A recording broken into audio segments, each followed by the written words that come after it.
warahmatullahi wabarakatuh. Waalaikumsalam warahmatullahi wabarakatuh. Perkenalkan, kami dari kelompok 5 ingin presentasi tentang perkembangan susunan saraf. Di sini saya akan memperkenalkan teman-teman saya. Pertama Aditya, yang kedua Ferdi Hamzah, yang ketiga Irfan Chandra, yang kelima Riko Pasca. Ya, di sini langsung saja presentasi yang pertama akan dibacakan oleh Irfan Chandra.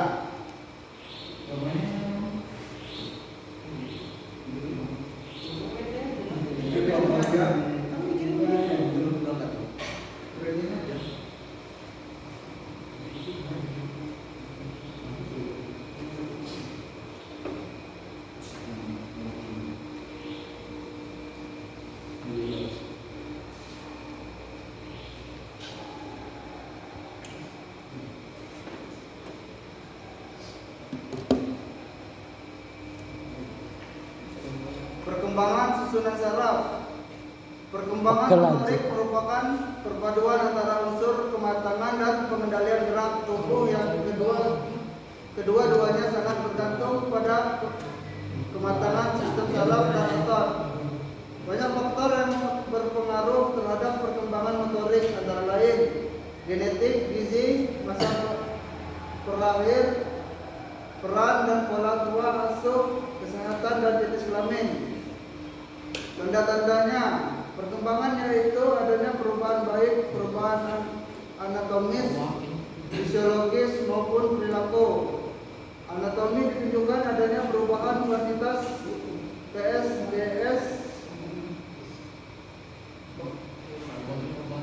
pada struktur tulang, terutama perubahan kuantitas pada struktur terutama pada tulang-tulang panjang yang selanjutnya akan berpengaruh pada proporsi tinggi dan berat badan. Gerak dan energi. Dasar gerak dan energi adalah kontraksi dan relaksasi otot dalam keadaan fisiologis. Otot berrelaksasi dan berkontraksi apabila mendapat rangsangan dari susunan saraf baik motorik maupun sensoris. Saraf sensoris berpusat pada korno anterior atau karno motoris substantia, grisella medulla spinalis. Bagi yang lain, koordinasi untuk dapat melakukan gerakan yang kompleks dengan penuh koordinatif dari sejumlah otot. Beberapa kelompok otot maka harus diatur sedemikian rupa oleh sistem saraf. Untuk terlaksananya koordinasi yang baik, terlebih dahulu menerima rangsang dari otot yang kemudian diolah dalam sebelum dan kemudian disampaikan kembali ke otot yang melakukan gerakan. Refleks merupakan jawaban adanya rangsang yang di luar kehendak senja yang bersangkutan menyadari adanya gerakan setelah terjadi. Rangsang refleks disalurkan melalui saraf perifer, aferen, dan rangsang responnya melalui saraf perifer aferen.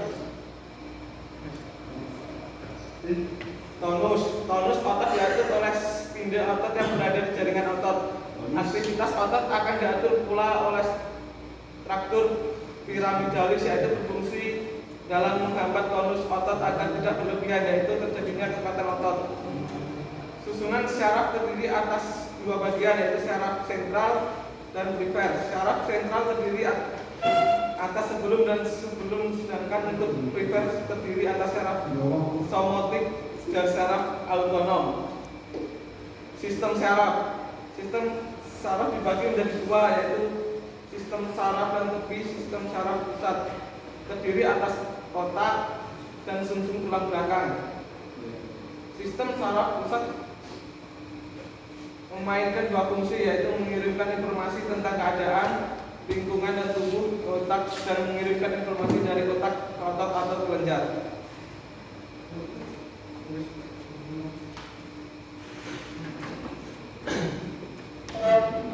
Kesimpulannya dari materi yang dibahas, di bab sebelumnya penulis mengambil Minta ini kesimpulan aja, ya. bahwa sistem saraf pada manusia sangatlah makalah penting itu. karena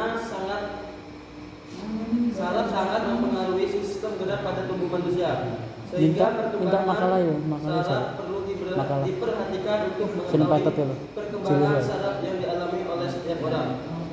Perkembangan saraf harus diperhatikan supaya bisa melihat perkembangan tubuh anak Makanya dapat minta berkembang membaca dengan saya. baik dan bisa menjadi anak tumbuh dengan baik.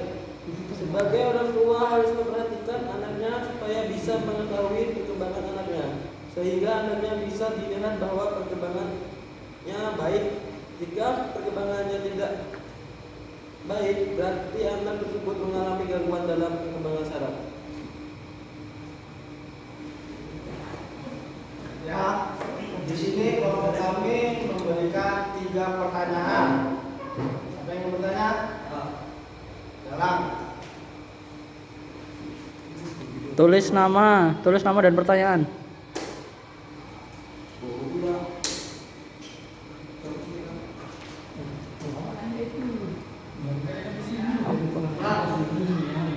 Jelaskan bagaimana Ngono toh.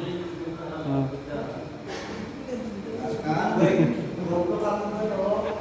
bagaimana fungsi sistem saraf bekerja. Wes.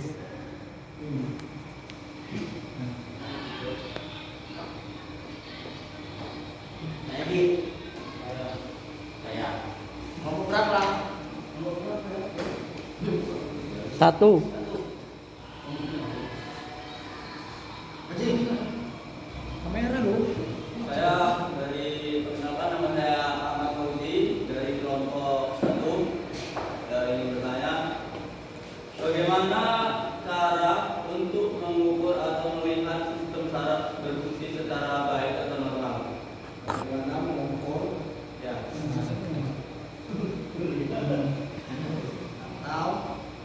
Atau melihat fungsi saraf berfungsi secara normal secara perkembangan. Kemudian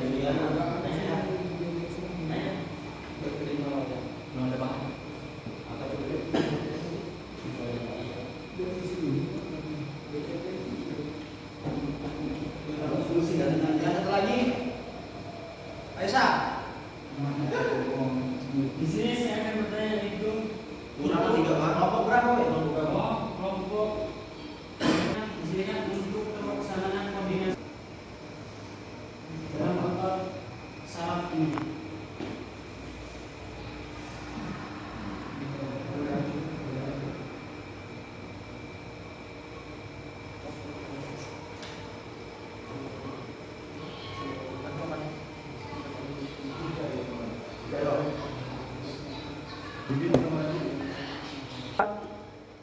Di sini saya akan menjawab pertanyaan dari saudara Gilang.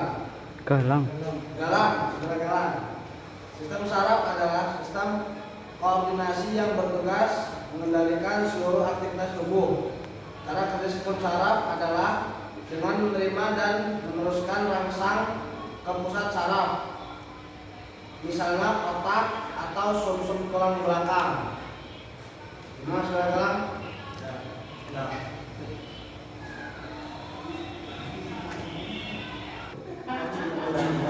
Auji.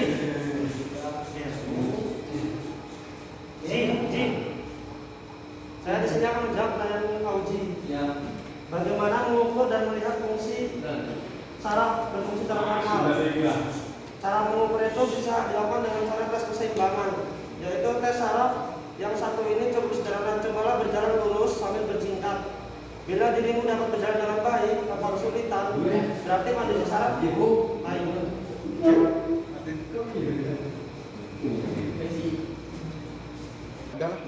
Di sini saya akan menjawab pertanyaan dari Aisyah.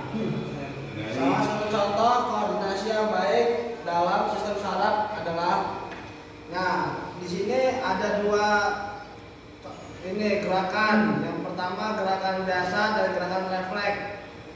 Untuk gerakan biasa urutan jalannya impuls pada gerak biasa yaitu rangsang, sel saraf, sensorik, otak sel saraf, motorik, respon pada organ efektor. Yang kedua, gerak refleks terjadi secara otomatis terhadap rangsangan pada kontrol dari otak sehingga dapat berlangsung cepat. Gerak refleks itu terjadi tanpa kita sadari terlebih dahulu atau tanpa dipengaruhi kehendak. Contoh, mengangkat tangan ketika terkena api dan mengangkat kaki ketika tertusuk. Api neraka. Dah? Tutup. Tutup. Terima kasih. Sekian dari presentasi dari kelompok kami. Saya akhiri. Wassalamualaikum warahmatullahi wabarakatuh. Waalaikumsalam.